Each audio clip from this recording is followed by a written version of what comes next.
ஜென்ரலாகவே எந்த கிரகமும் யாரையும் கஷ்டப்படுத்தணுங்கிறது ஒரு இதில் அவங்க கிடையாது. அவங்க வேலையை பார்க்குறாங்க, அவ்வளோதான். வாழ்க்கையில் இருக்கக்கூடிய மேஜர் சேஞ்சஸ்லாம் இந்த பீரியடை தாண்டினதுக்கப்புறம் தான் நிறைய பேருக்கு கிடைக்கும். இதை நிறைய தடவை நிறைய பதிவுகளில் நான் சொல்லியிருக்கேன். படுத்து தூங்க போகிறேன், இப்போ என்னால் முடியாது, இந்த மாதிரி வார்த்தைகளை அவருக்கு பிடிக்கவே பிடிக்காது. வேலை பார்ப்பது சனீஸ்வரருக்கு பிடிக்கும். நீங்கள் வேலை பார்த்துக்கிட்டே இருந்தீங்கன்னாக்கா அவருக்கு ரொம்ப ரொம்ப பிடிக்கும். ஸோ கர்மகாரகனுக்கு நீங்கள் கர்மா பண்ணீங்கன்னாக்கா ரொம்ப பிடிக்கும். ஏன்னா அதனுடைய கூலியை அவர் தான் கொடுப்பார். எப்போ உழைப்பு அப்படின்னு கூப்பிட்டாலும் நீங்கள் வந்து உழைக்கிறதுக்கு ரெடியாக இருக்கணும்.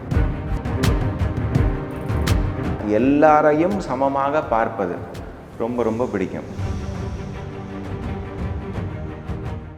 இப்போ வந்து பொதுவாக மக்கள் வந்து 7.5 நாட்டு சனி நடக்கிறது, எனக்கு அஷ்டம சனி நடக்கிறது, சனீஸ்வரருடைய 2ஆம் சுற்று நடக்குது, இந்த மாதிரிலாம் ஒரு பீதி ஒன்று இருக்குது. ஜென்ரலாக வந்து நீங்கள் வந்து ஒரு விஷயம் புரிஞ்சுக்கணும். சனீஸ்வரர் வந்து கர்மகாரகன். அவருக்கு பிடித்த விஷயங்களை நீங்கள் செஞ்சீங்கன்னாக்கா அவர் உங்களை வந்து எந்த வகையிலையும் கஷ்டப்படுத்த மாட்டார். சரிங்களா? ஜென்ரலாகவே எந்த கிரகமும் யாரையும் கஷ்டப்படுத்தணுங்கிறது ஒரு இதில் அவங்க கிடையாது. அவங்க வேலையை பார்க்குறாங்க, அவ்வளோதான். அதுக்கேற்ற மாதிரி நம்மளோட லைஃப் ஸ்டைலையும் இதையும் நம்ம வந்து மவுல்ட் பண்ணிக்கணுங்கிறது தான் இம்பார்ட்டண்ட்டான விஷயம். இப்போ சனீஸ்வரருடைய இந்த மாதிரி காலகட்டங்கள் வருது அப்படின்னா என்ன?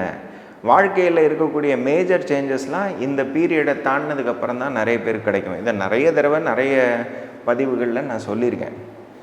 இருந்தாலும் அந்த பயம் நீங்கிறதுக்காக வேண்டி சில விஷயங்கள் உங்களுக்கு நீங்கள் லைஃப்பில் ப்ராக்டிஸ் பண்ணிக்கிட்டிங்கன்னா நல்லா இருக்குங்கிறதுக்காக வேண்டி சொல்கிறேன். சனீஸ்வரருக்கு பிடிச்சது உழைப்பது.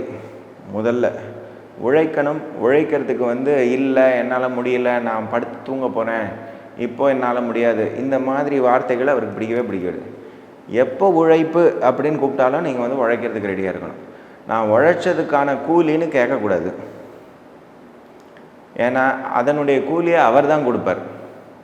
நீங்கள் ஒருத்தர்கிட்டக்க நீங்கள் வந்து கடன் பட்டிருக்கீங்க, அதனால் நீங்கள் அவங்களுக்கு வேலை பார்க்குறீங்க. உங்களுக்கு யார் கடன் பட்டிருக்காரோ அவர் உங்களுக்கு தேவையான சமயத்தில் காசை கொண்டு வந்து கொடுப்பார். சரியா?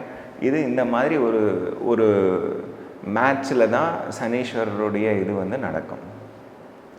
வேலை பார்ப்பது சனீஸ்வரருக்கு பிடிக்கும். நீங்கள் வேலை பார்த்துக்கிட்டே இருந்தீங்கன்னாக்கா அவருக்கு ரொம்ப ரொம்ப பிடிக்கும்.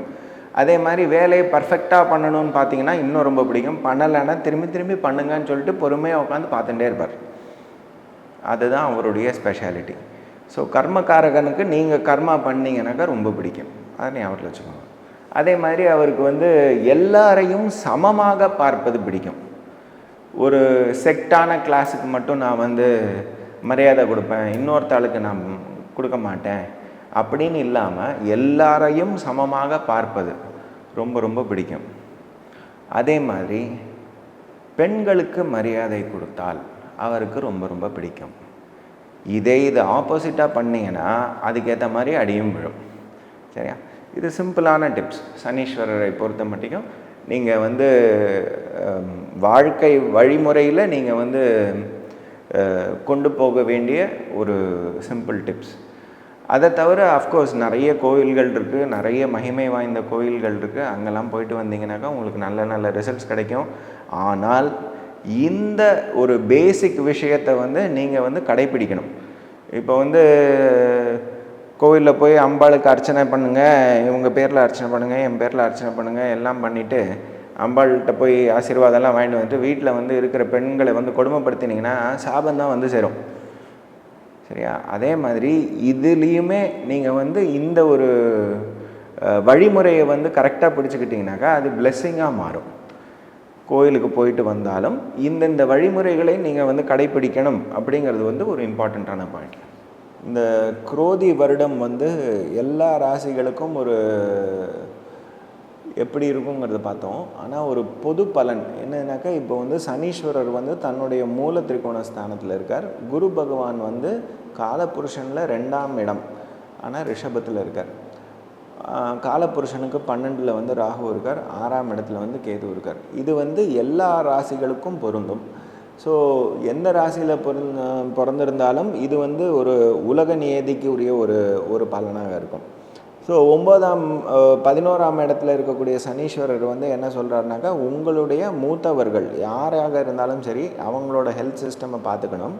அதே மாதிரி உங்களுக்கு வரக்கூடிய லாபங்களை வந்து ஒழுங்காக சேமித்து வச்சுக்கணும். இப்படிங்கிறது வந்து ஒரு இம்பார்ட்டண்ட்டான நோட். அதே மாதிரி ராசிக்கு 12ஆம் இடத்துல இருக்கக்கூடிய ராகு வந்து என்ன சொல்கிறாருனாக்கா, உங்களுடைய செலவு எக்ஸ்பெண்டிச்சர் டுவர்ட்ஸ் ஒரு பாசிட்டிவான லைனில் நீங்கள் வந்து கொண்டு போகணும். அதே மாதிரி நீங்கள் வந்து ட்ராவல் பண்ணுறீங்க, இது பண்ணுறீங்க, அது பண்ணுறீங்கனாக்கா அதில் வந்து ஜாகிரதையாக இருக்கணும். அதாவது போகஸ்தானத்தில் வந்து ராகு இருக்கார். ராகு போகஸ்தானத்தில் இருக்கும்பொழுது அவர் வந்து அதை எக்ஸ்பேண்ட் பண்ணி விடக்கூடிய ஒரு வாய்ப்பு இருக்குது கண்ணா பின்னான்ட்டு. அந்த போகத்தை சரியான டைரக்ஷனில் கொண்டு போகணுங்கிறது வந்து ராகு பகவான் நமக்கு கொடுக்கக்கூடிய ஒரு பலன். அதே மாதிரி காலபுருஷனுக்கு 2ஆம் இடத்தில் தனகாரகனான குருவே இருக்கார். 2ஆம் இடம்ங்கிறது தனஸ்தானம், அங்கேயே போய் குரு பகவான் இருக்கார். அப்போது எப்போவுமே வந்து காலபுருஷனில் 2ஆம் இடத்துல வர்றதுனால நிறைய தனத்தை வந்து கொண்டு வந்து கொடுப்பார். ஆனால் அந்த தனத்தை சேமித்து வைக்கக்கூடிய ஒரு காலகட்டம், அதை வந்து நம்ம வந்து ஜாகிரதையாக வச்சுக்கணும். அப்படிங்கிறது ரொம்ப இம்பார்ட்டண்ட்டான விஷயம். ஜென்ரலாக என்ன சொல்லுவோன்னாக்கா ஜோசியத்தில் வந்து தனகாரகன் தனஸ்தானத்தில் வந்தால் தனநாசம் அப்படின்னு சொல்கிறது. ஸோ தனநாசம் சொல்கிறது வந்து உங்களுடைய எக்ஸ்பெண்டிச்சரில் தான் இருக்குது. நீங்கள் எப்படி அதை வந்து செலவழிக்க போகிறீங்கன்னு, காசு வந்ததுன்னு டம்மாலும் செலவழிச்சிட்டிங்கன்னா எல்லாம் போயிடும். அதை வந்து சேமித்து வைக்கக்கூடிய இதை வந்து 2 பேரும் சொல்கிறாங்க. உங்களுக்கு ராகுவும் சொல்கிறார், குருவும் சொல்கிறார். இது வந்து இம்பார்ட்டண்ட்டான விஷயம். காலபுருஷனுக்கு 6ஆம் இடத்துல வந்து கேது பகவான் இருக்கார். 6ஆம் இடம்ங்கிறது வந்து வயிற்று ஸ்தானம். அந்த வயிற்று ஸ்தானத்தில் வந்து ஒரு சர்ப்பகிரகம் போய் உட்காந்துட்டு இருக்கிறதுனால ஒரு ரகசியமான ஒரு பிரச்சனை அங்கே இருக்குது. அதை நீங்கள் ஸ்கேன் பண்ணி பார்த்தாலோ லேப் டெஸ்ட் பண்ணி பார்த்தாலோ ஒழுங்காக தெரியாது. இப்போ குரு பகவானுடைய பார்வை மே 1ஆம் தேதிக்கு அப்புறமா அங்கே வரும்பொழுது அது என்ன விஷயங்கிறது தெரிய வரும். வயிற்று பிரச்சனை எது இருந்தாலும் அதை வந்து பார்த்து நீங்கள் வந்து நீக்குங்க. அதே மாதிரி 6ஆம் இடம் சொல்லும்பொழுது எதிர்ப்பு, வம்பு, வழக்கு, அதே மாதிரி லோன், ருணம், இந்த 4 விஷயங்களையும் நீங்கள் வந்து பார்த்துக்கணும். இதை வந்து ஒழுங்காக பார்த்துக்கிட்டிங்கனாக்கா இந்த வருஷம் வந்து ஸ்மூத்தாக இருக்கும். ஸோ இப்போது இந்த பலன்கள் எல்லாமே வந்து சந்திரன் இருக்கக்கூடிய ஒரு ஸ்தானத்தை வச்சு நம்ம வந்து ஒரு பொது பலனாக சொல்கிறோம். உங்களுக்கு ஒருத்தருக்கும் இந்த பலன்கள் மாறும். ஏன்னாக்கா உங்களுடைய கிரகச்சாரம் வந்து வெவ்வேறு மாதிரி இருக்கும். உங்கள் ஜாதகத்தில் உங்கள் லக்னம் வேறையாக இருக்கும். வெறும் ஒரு ஜாதகத்தில் சந்திரன் இங்கே இருந்தால் எப்படி அப்படிங்கிறத வச்சு மட்டும்தான் இந்த பலன் சொல்லியிருக்கோம். உங்களுக்கு இதோட டீட்டெயில் இது வேணும்னாக்கா வந்து கன்சல்ட் பண்ணிக்கோங்க. உங்களோட ஜாதகத்தை கொடுங்க, பார்த்து சொல்லலாம். ரைட், நன்றி.